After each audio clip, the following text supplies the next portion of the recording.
সত্যের উপর আমল করো। আলহামদুলিল্লাহি রাব্বিল আলামিন ওয়াসসালাতু ওয়াসসালামু আলা সাইয়্যিদিল মুরসালিন আম্মা বা'দ ফাআউযু বিল্লাহি মিনাশ শাইতানির রাজীম বিসমিল্লাহির রহমানির রহিম আসসালাতু ওয়াসসালামু আলাইকা ইয়া রাসূলাল্লাহ ওয়া আলা আলিকা ওয়া সাহবিকা ইয়া হাবিবাল্লাহ আসসালাতু ওয়াসসালামু আলাইকা ইয়া নবিয়াল্লাহ ওয়া আলা আলিকা ওয়া সাহবিকা ইয়া নূরাল্লাহ। প্রিয় মদিনী চ্যানেলের দর্শকবৃন্দ, আপনারা দেখছেন অনুষ্ঠান রীতি রেওয়াজ। আর আজকে যে আমরা বিষয় নিয়েছি তা হচ্ছে বউ ভাতের রীতি রেওয়াজ।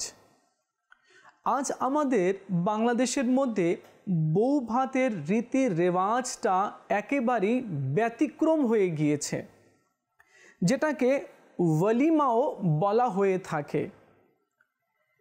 ওলিমা কিভাবে করতে হবে আর কিভাবে করা সুন্নত রয়েছে, এ বিষয়ে আজকে আমরা জানার চেষ্টা করব। তার পূর্বে চলুন আমরা দরুদ শরীফের একটি ফজিলত শ্রবণ করে নিই। প্রিয় নবী সাল্লাল্লাহু আলাইহি ওয়াসাল্লাম ইরশাদ করেছেন, যে ব্যক্তি সকালে এবং সন্ধ্যায় আমার উপরে দরুদ শরীফ পাঠ করবে, আমি কিয়ামতের দিনে তার সুপারিশ করব। সুবহানাল্লাহ। কিয়ামতের দিন সেই দিন যেদিন মা তার সন্তান থেকে পৃথক হয়ে যাবে, এমন ভয়াবহ দিনে আমার নবী সেই উম্মতের সুপারিশ করবেন। আসুন আমরা নিয়ত করে নিই, এখন থেকে আমরাও চলতে ফিরতে উঠতে বসতে আমাদের নবীর উপরে দরুদ পড়ব ইনশাআল্লাহ আজ্জা ওয়া জাল। সাল্লু আলাল হাবিব সাল্লাল্লাহু তাআলা আলা মুহাম্মদ সাল্লাল্লাহু আলাইহি ওয়াসাল্লাম। দেখুন প্রিয় ইসলামী ভাইরা, আজ বেপর্দাগি বেপর্দা হওয়াটা এত বেশি বেড়ে গিয়েছে, এখন এটাকে ফ্যাশন বলা হয়। বেপর্দা হওয়া এটা গুনাহ। এখন বেপর্দার নামকে চেঞ্জ করে যদি ফ্যাশন দিয়ে দেওয়া হয়, তাহলে কি এটা কোনো পাপ হবে না? পাপ হবে, গুনাহ হবে। আজ বউ ভাতে কি করা হয়, পুরো সমাজের বা আত্মীয়ের মধ্যে যে মহিলারা আছে সবাই সেজে গুজে তারা বউ ভাতে যাবে। পুরুষ মহিলা একসাথে বসে আছে, কথাবার্তা বলছে। হ্যাঁ, তো এটা তো নাজায়েজ, হারাম আর জাহান্নামে নিয়ে যাবার মতো কাজ। দ্বিতীয় হচ্ছে এই কি, মহিলারা বসে আছে, তার সাথে পুরুষও বসে আছে খাওয়ার জন্য, এরপরে পুরুষরা মহিলাদেরকে খাবার খাওয়াচ্ছে। কোনো সেন্টার আছে, তো সেই সেন্টারের মধ্যে পুরুষ এবং মহিলার আলাদা বসার কোনো জায়গা নেই। তো এটা কি হচ্ছে? এটা তো গুনাহ, আর এটা বেপর্দা মহিলাকে দেখা। হাদিস শরীফের মধ্যে রয়েছে, যে ব্যক্তি বেপর্দা মহিলাকে ইচ্ছাকৃতভাবে দেখবে তো তার চোখের মধ্যে আগুন ভরে দেওয়া হবে। এভাবে হওয়া উচিত কি, কোনো সেন্টারে যদিও যেতে হয় মহিলাদেরকে দাওয়াতে, তো সে পর্দা করে যাক। মহিলাদের আলাদা বসার জায়গা হোক এবং পুরুষদের আলাদা বসার জায়গা হোক। মহিলাদেরকে মহিলারা খাওয়াবে, পুরুষদেরকে পুরুষরা খাওয়াবে। কিন্তু তা না হয়ে আজ এমন অবস্থা হয়ে গিয়েছে কি, যতক্ষণ পর্যন্ত গুনাহ হবে না, যতক্ষণ পর্যন্ত শাদিতে, তারপরে ওয়ালিমাতে, বউ ভাতে যতক্ষণ পর্যন্ত গুনাহ হবে না, হারাম হবে না, বেপরদেগি কাজ হবে না, মনে হয় সেই পর্যন্ত সেই কাজটা সম্পূর্ণ হয় না। আল-আমান আল-হাফিজ আল্লাহ তাআলা আমাদের সবাইকে বুঝার এবং বাঁচার তৌফিক দান করুক। দেখুন, ওয়ালিমার কিছু মদিনী ফুল রয়েছে। ওয়ালিমা কিভাবে করা দরকার, বউ ভাত কিভাবে করা দরকার, আসুন আমরা শুনে নিই। ওয়ালিমা অর্থাৎ বউ ভাত, এটা আয়োজন করা, এটা সুন্নত রয়েছে। কিন্তু এই যে আয়োজন করব, এটা শরীয়ত সম্মত যাতে হয়ে থাকে। ওয়ালিমা হলো বিয়ের প্রথম রাতের দিন সকালে নিজের বন্ধু বান্ধব, আত্মীয় স্বজন, পাড়া প্রতিবেশীদের সাধ্যমতে মেহমানদারি করা। আজকে বিয়ে হলো, কালকের দিনে বা তার পরের দিনে ওয়ালিমা করা। ওয়ালিমার জন্য বড় জামায়াত করা শর্ত নয়।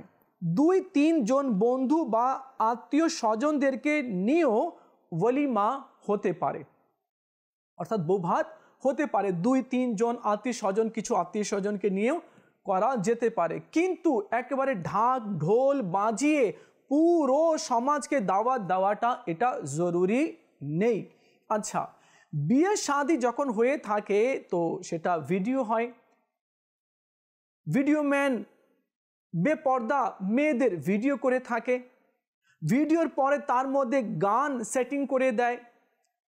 বিয়েতে যখন যাওয়া হয়, বরাতিরা যায়, তো সে সময় গান বাজাতে বাজাতে যায়, যেখানে পৌঁছলো তো সেখানেও গান বাজানো হচ্ছে, বেপর্দা মেয়েরা ড্যান্স করছে, গান গাচ্ছে। তো এগুলো তো হারাম কাজ।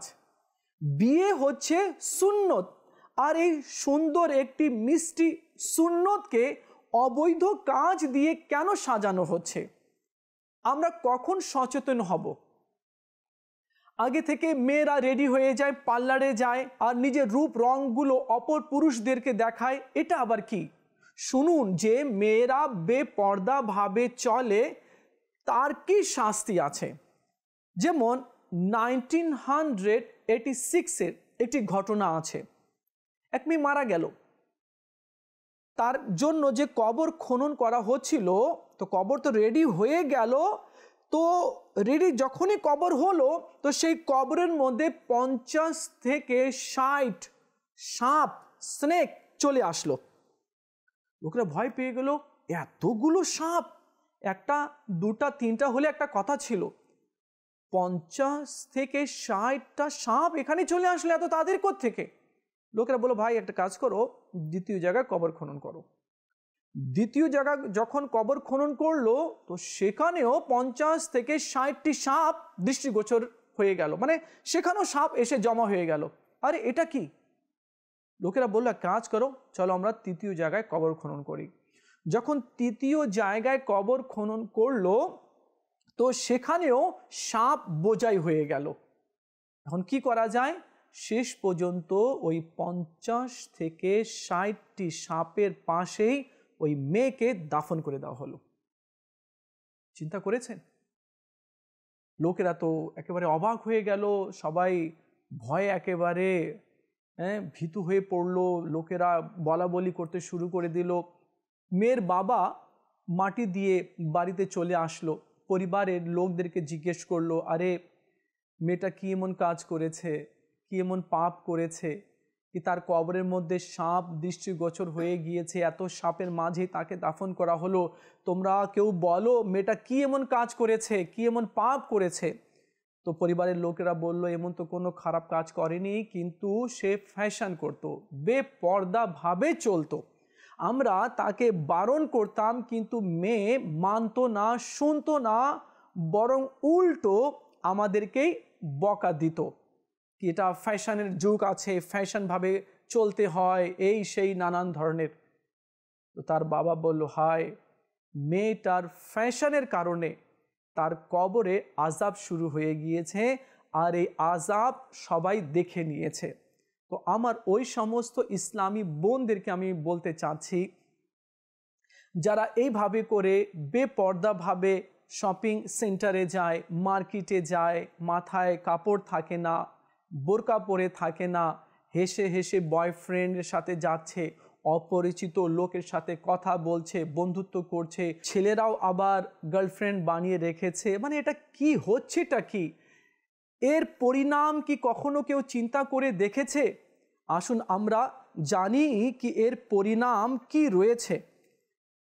তাজদারে মদিনা সাল্লাল্লাহু তাআলা আলাইহি ওয়াসাল্লাম ইরশাদ করেছেন, আমি এমন কিছু মানুষকে দেখেছি যাদের শরীরের চামড়া আগুনের কেঁচি দ্বারা কাটা হচ্ছিল।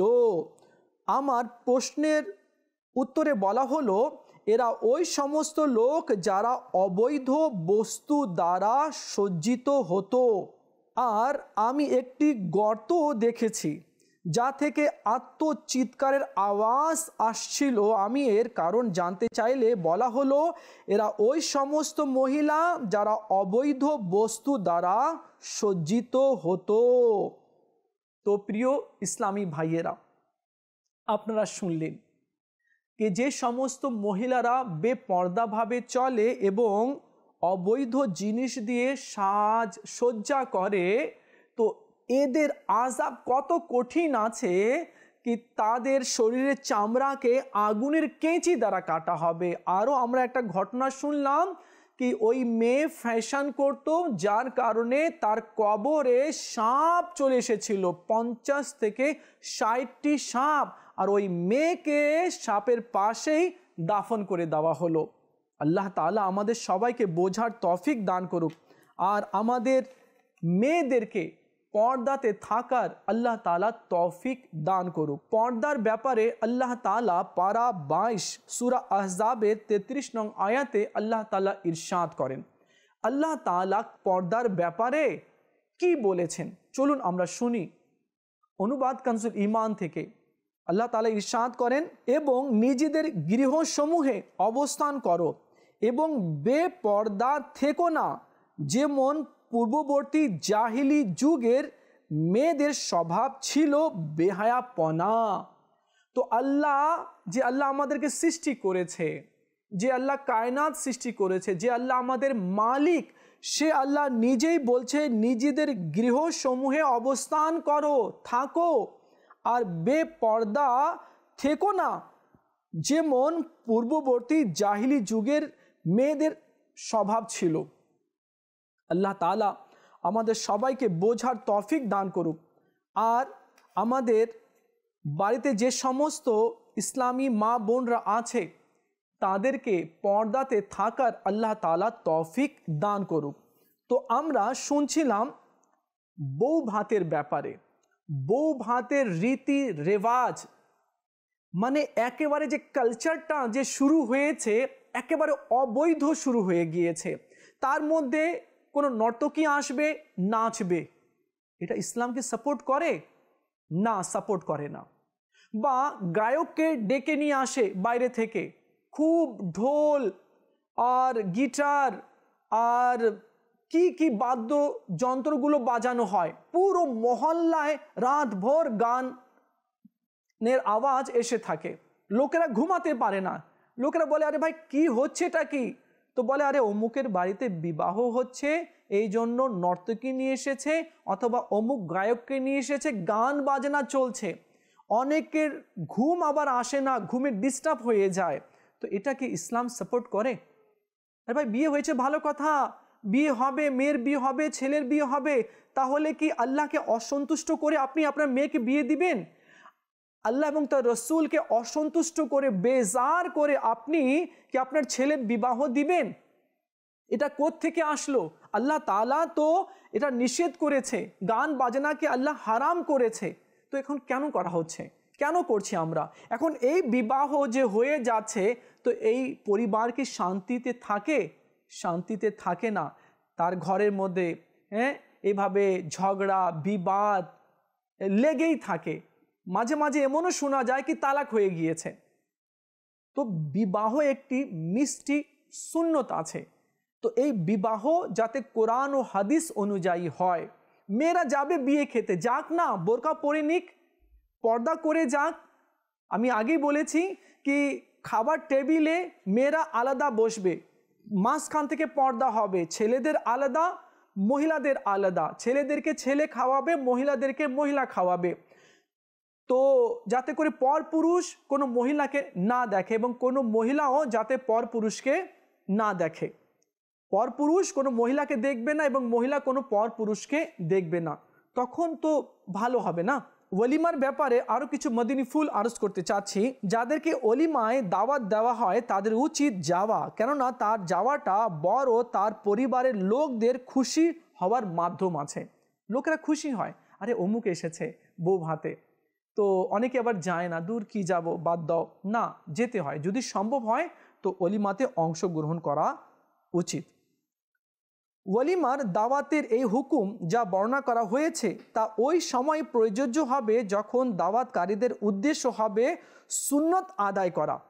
হ্যাঁ, আচ্ছা, আমাদের বাড়িতে তো বউ ভাত হয়ে থাকে, ওয়ালিমা হয়ে থাকে, আমাদের মুখে কি এই কথাটা আসে ওয়ালিমা সুন্নত, ওলিমা করতে হয়। হ্যাঁ, এটা সুন্নত আদায় হবে। আমরা কি সুন্নত আদায় নিয়তে করি যাতে করে সওয়াব পাওয়া যায়? আমরা কি করি? না, বৌভাত করব, লোকেরা আসবে, দেখবে, হ্যাঁ, আর জিজ্ঞেস করব কেমন রান্না হয়েছে, কেমন আয়োজন হয়েছে, সবাই বাহ বাহ করবে তো আমি খুশি হব। তো বাহ বাহ করার জন্য করতে নেই, সুন্নতের নিয়তে বৌভাত করতে হয়, ওলিমা করতে হয়। প্রিয় ইসলামী ভাইরা, দাওয়াতে যাওয়া ওই সময় সুন্নত। কোন সময়? কি যখন আপনি জানবেন কি সেখানে গান বাজনা হচ্ছে না, খেল তামাশা হচ্ছে না, বেপর্দা মহিলাদের সমাগম নাই, তো আপনি যাবেন, তখন এটা সুন্নত আদায় হবে।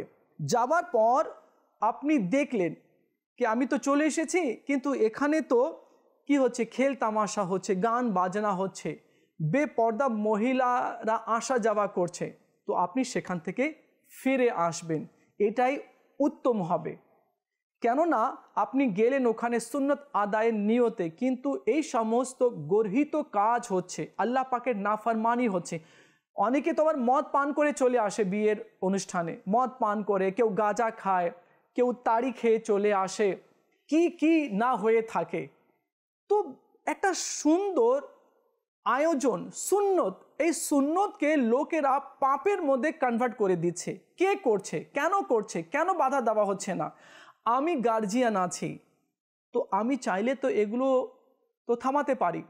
আর এত বড় আয়োজন করার কি দরকার? যখন আমি জানি যদি বড় আয়োজন করি তাহলে কিছু না কিছু গলত কাজ হবে, এত বড় আয়োজনে করব না। আমি পারলে আমি মসজিদে নিকার ব্যবস্থা করে দিব।